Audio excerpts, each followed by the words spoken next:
In our previous lecture, we spoke about what an implicit intent is and how we can use it to leverage parts of the Android platform that are already built. And by reusing existing components, we can make a functional application and reduce the amount of time we have to maintain and test it, which is very important.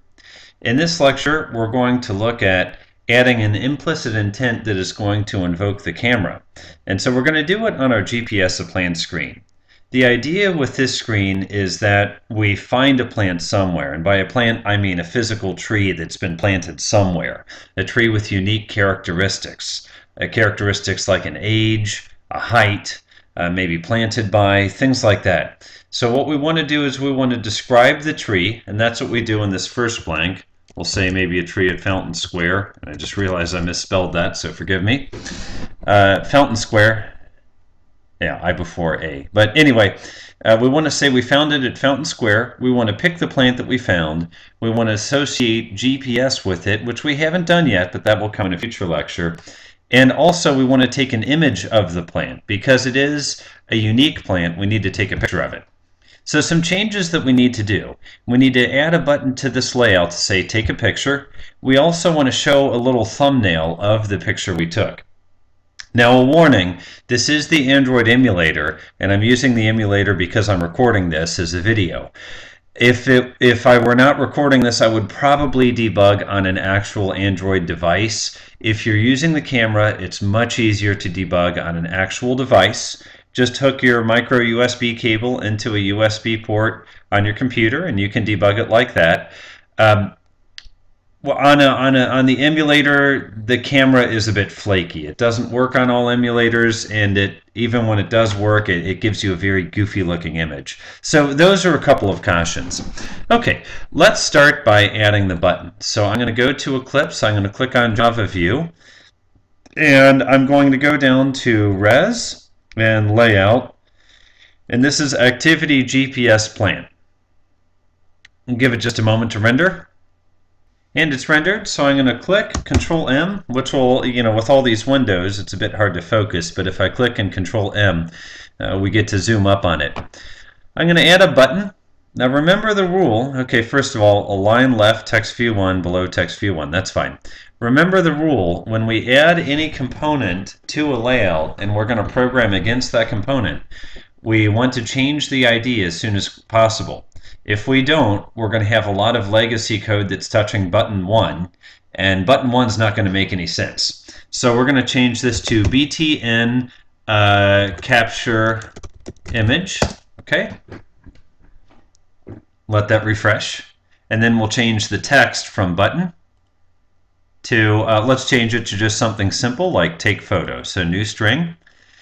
And we're going to call this LBL take photo. And string take photo, something like that. Now remember that, and this is a big paradigm shift from the early days, but what this is doing is this is putting the text take photo into strings.xml. It's not actually putting it on the screen, it's putting it in strings.xml and referencing that strings.xml from this screen. That's very important because if we want to switch languages, all we have to do is translate that one file, and then we have this app natively supporting a different language. Listen, you might think, oh, but my app is only going to be in the US. If you're constraining your app to an artificial geography, you're also constraining your potential audience. And more importantly, you might be giving up on an audience that is underserved. That might be a good audience where you have not a lot of competition. So think very seriously about that and what languages you want to support. Now with that button, I'm going to choose other properties, and I'm going to, let's see if we have it in recent. Oh shoot, it's off the screen. I'm going to go to all by name, and this will take just a moment because there are quite a few, but what we want to find is we want to find the on-click property. Okay, and honestly, when you get good at this, it's much easier to do in the underlying XML than to do it with a visual editor. On click value, we're just going to call it on take photo clicked. Something like that. You can make it up. Just type in whatever you want, highlight it, and then Control C to copy. We're going to need that later. Not too much long from now. We're going to need that later. I also want to show a little thumbnail. So what I'm going to do is I'm going to take an image view, and this is a little bit trickier. We're going to drop align left BTN capture image and below BTN capture image. See if we can just choose nothing at the moment. It wants to put a little, well, it wants to put that little guy there, which I guess is okay. Let's see if it will let me just choose nothing. Looks like it. I'm going to expand this a little bit. Align parent bottom true is good. Okay. And let's see if we can expand all the way to the right and take up, yep, align parent right. There we go. So we're having this image take up as much space as we can. We could put in a dummy image there like a blank image, but we'll leave it like this. We just want to show a thumbnail of the photo we just took. And finally, I choose Save. Now, I've looked at your project descriptions, and they're in the design documents. And in many places, I made comments about, oh, okay, it looks like you could use an implicit intent for this. And there were a lot of projects that wanted to do things like play some kind of video or audio or show some kind of image. And that's where these implicit intents really work out well, because you can leverage the player that's already on the Android device. And really, all app programming is doing is combining things and adding value by combining things together. That's what we want to do. We're going to find that toggling this camera is incredibly simple, very simple. So I'm going to Control M, and with any luck, okay, Control M, and I'm going to go back to the screen that supports this layout, and that screen is the GPS a plant screen, GPS a plant activity. I'm going to click on this, Control M again to give me focus. Now, what do I do here? We want something to happen when we click that button. If you remember, I told you to type in a name on that button click and then highlight Control C. Now's the time to Control V, on Take Photo Clicked. We need to make a method that has this name, and the method has to have these other signature features as well. First of all, let's make it public. Secondly, the return type void, and then let's give it a parameter view v. As soon as we do that, we know that, and I'll put this in comments, this method will be invoked when the take photo button is clicked. That easy, and we know that this button will be invoked when take photo is clicked. What we need to do now is render the camera using an implicit intent. And again, this is honestly quite straightforward. It's just a few lines. Remember, when calling an implicit intent, we have to give an action, and optionally we have to provide a category. If we don't need to provide a category, then the implicit intent should be set up to capture the default category. In this case, though, and that's a little bit confusing, in this case, all we need to do is specify an action. So I'm going to say intent, camera intent equals new intent. And now what we need to do is provide a string that says, I want to open up the camera. This string is actually related to a constant. You might remember constants from an earlier video where we looked at sending data from one activity to another. And we could send a string. As a matter of fact, I think I have that string somewhere. Maybe not on this screen. We could send a string. There it is. But it's a lot more efficient if we associate that string value with a variable, a special variable called a constant. Okay. Then instead of relying on always typing the same string and getting the spelling right, we just refer to a variable that represents that string. And that's the same thing we want to do here. So what I'm going to do is I'm going to say Android.provider.mediaStore. Okay. And now look at all of these constants that represent strings. Android image capture. That means take a photo. Now, if you're doing one of the other multimedia options, you might be interested in something like video capture, which will pull up a camera to take video. Then we have media. We have all kinds of options here. Media player, media search, music player, video camera. a lot of different options here. So if you're not just interested in a picture, but you want to play some music or even play a sample of music or play a video, look at these intents. So I choose action image capture, terminate with a semicolon.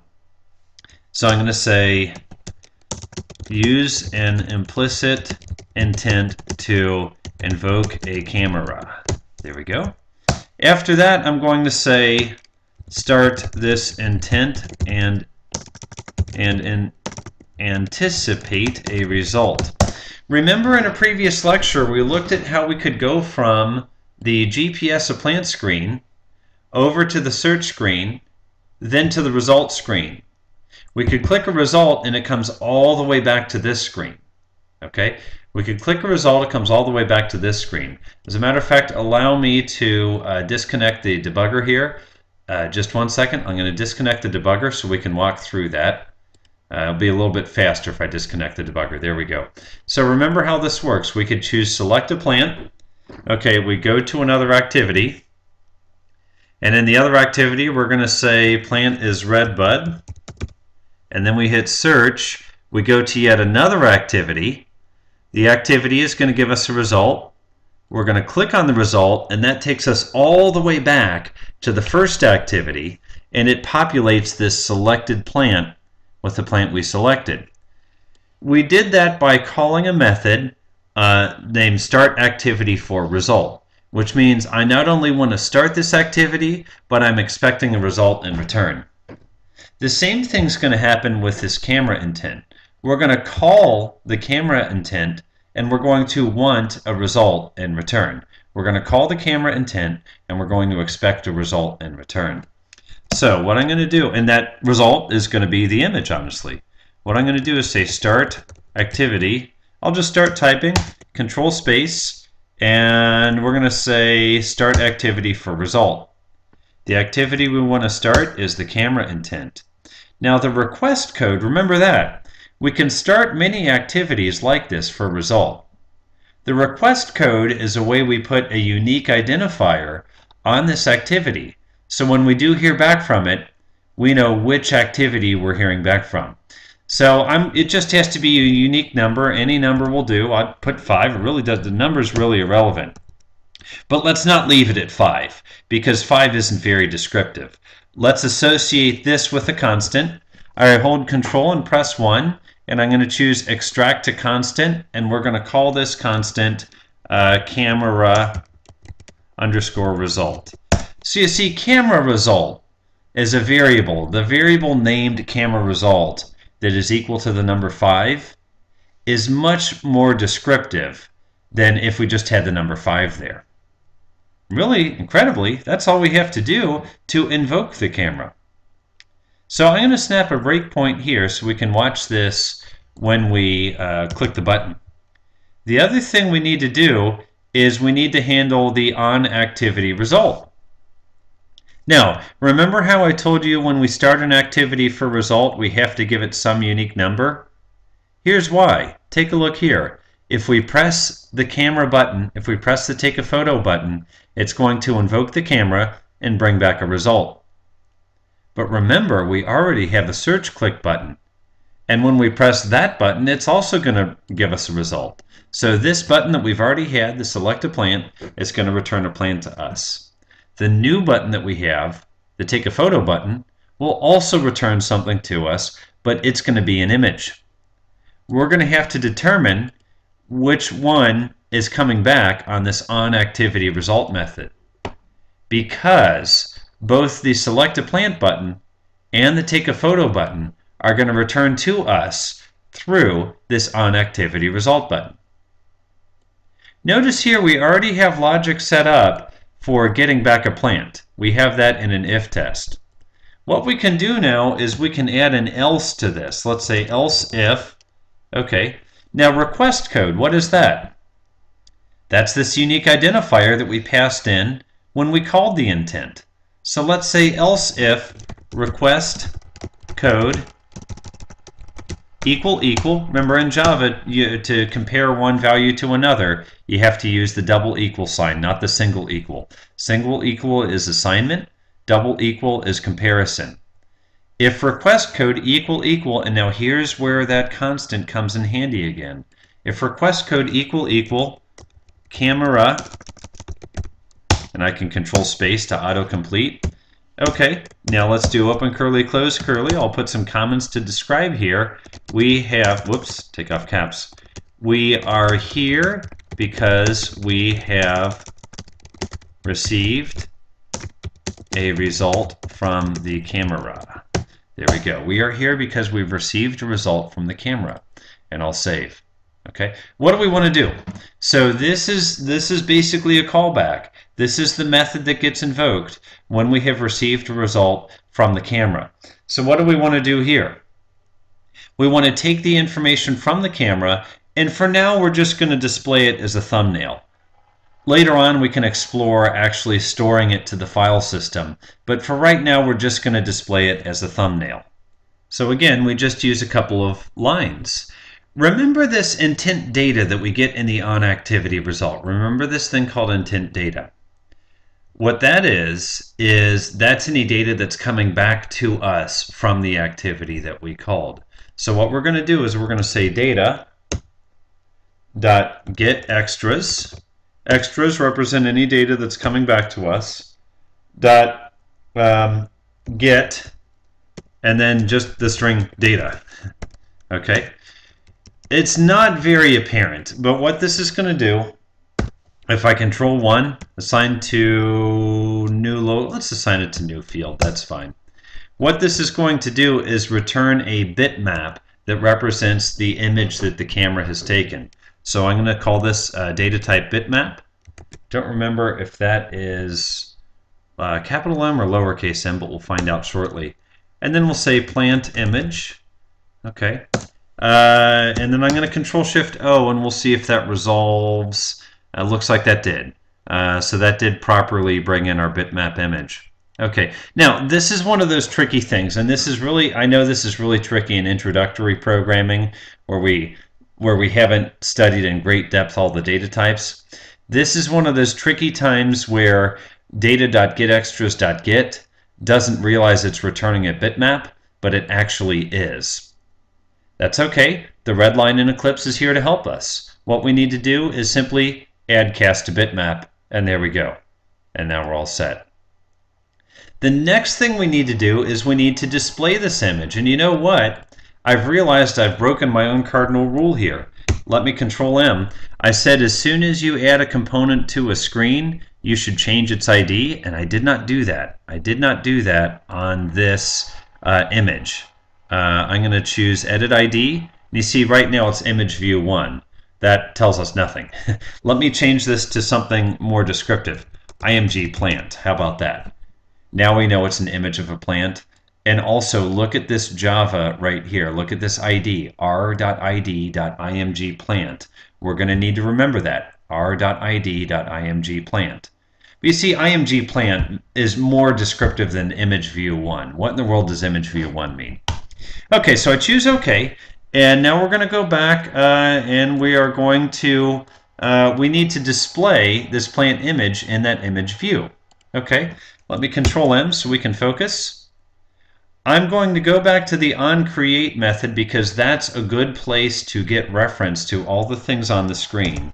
And I'm going to say get a reference to the image view that will display a plant photo. Okay. Remember, we need to do this with our friend find view by ID.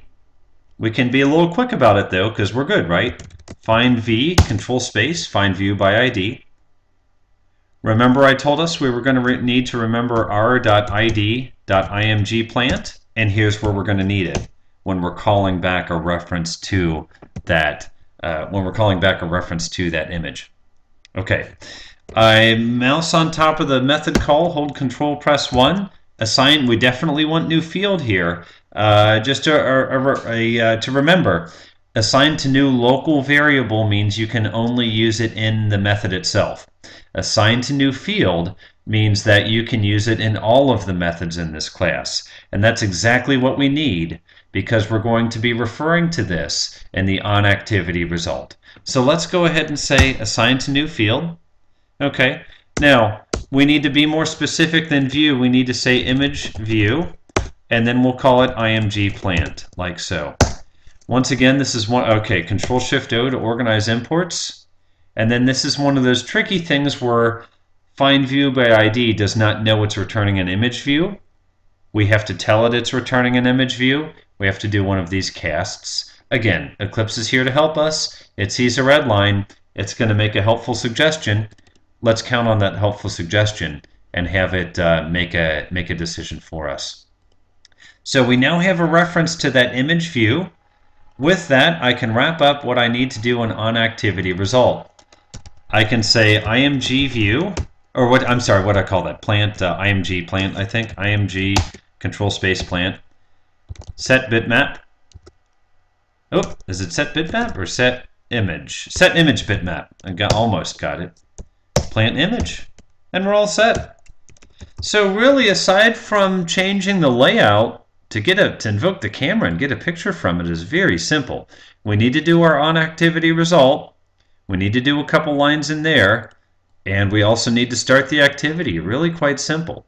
What I'm going to do now is I'm going to go ahead and set a breakpoint. I'm going to save, and I'm going to reattach the debugger. That reattaching the debugger might take a few moments, so I'm going to pause the video, and I'll bring it right back up as soon as the debugger's attached. One moment, please. And with the magic of the pause button on my video capture software, you didn't notice the difference, but a few moments later the emulator is up. Now I have breakpoint set.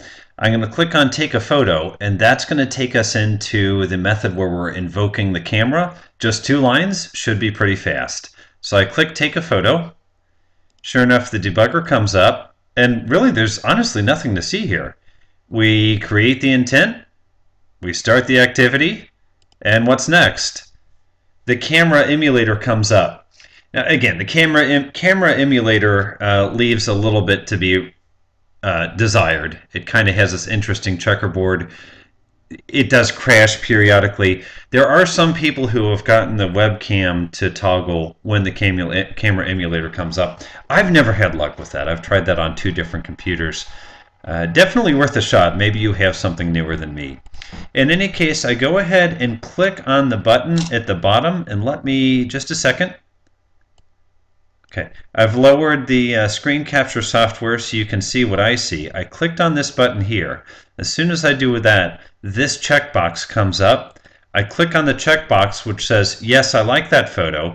Otherwise, I could click to take another. So you see, this is a fully functional camera. Now the camera goes away, and what comes back? We go to onActivityResult. And remember, what we're going to do here is we're going to compare the request code to that magic number 5 we pushed in and say, did we get a result from the camera? So I step over. Is this a result from the plant search? No, it's not. So we're going to skip that part of the if test. We're going to come to the else if. Is this a result of the camera click? And the answer is yes, it is. So we're going to get the image. Cross your fingers here. I was doing a lot of this from memory. We're going to get the image. Okay, we now have a populated plant image. We see it says plant image equals bitmap, not plant image equals null. Now all we need to do is take that plant image and put that into that little image viewer. So I'm going to press play. I'm going to bring back the emulator, and let's see what we get. And take a look.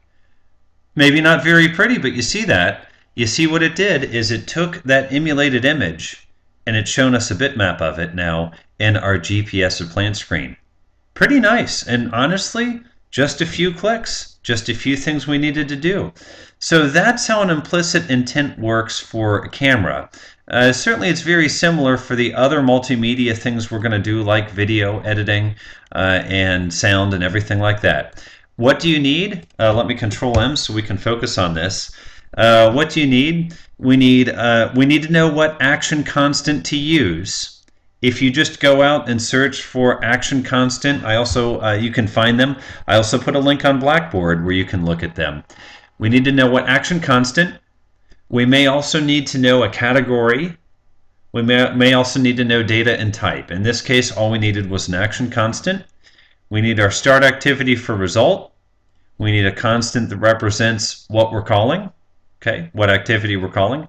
Then we need an onActivityResult to receive the data back from this intent. We need to get the plant image out of that, and then we need to simply show the image. So pretty straightforward. It's not too much more difficult to store the image either. So we'll look at that in a later video. We're also going to take a look at a gallery view, and we're going to look how we can make an implicit intent. But in any case, that's enough for this video. So if you're enrolled in one of the classes, don't forget to do quiz question suggestions, and we'll have several more videos that follow. Thank you.